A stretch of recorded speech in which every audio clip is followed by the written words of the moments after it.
Good morning, everyone!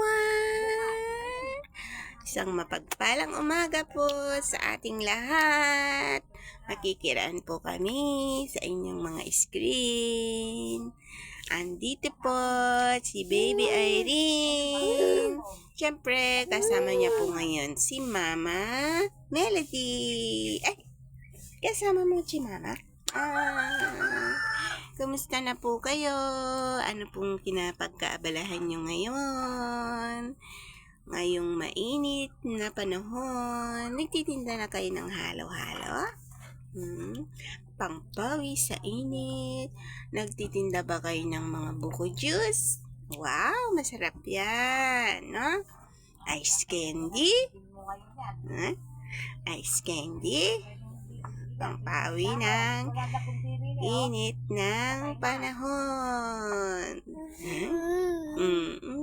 Diba? Uminom ng madaming tubig. Oh. Kailangan natin sa ating katawan. Diba?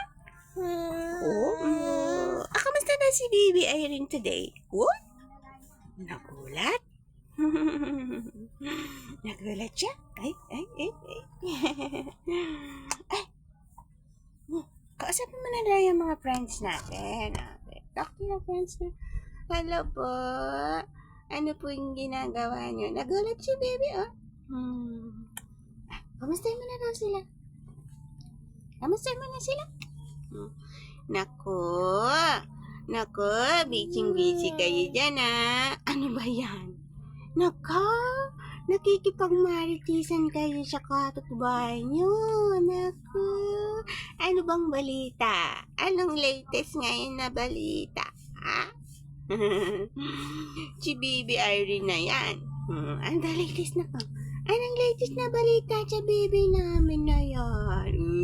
Uy, nag-beautiful eyes pa na siya. Uy, ano daw latest na balita? Pa-beautiful eyes pa yung baby ni Mama. Nag-beautiful eyes yung mahal ko. Love you, baby. Sa inyo pong lahat, kamusta po kayo?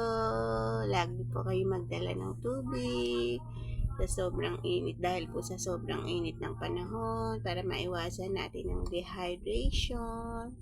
Siyempre, payong po pag tayo po ilalabas ng bahay. At siyempre, pamaypay, kung ano po yung maaari nating mga gamitin pang pawi ng init. Thank you po. God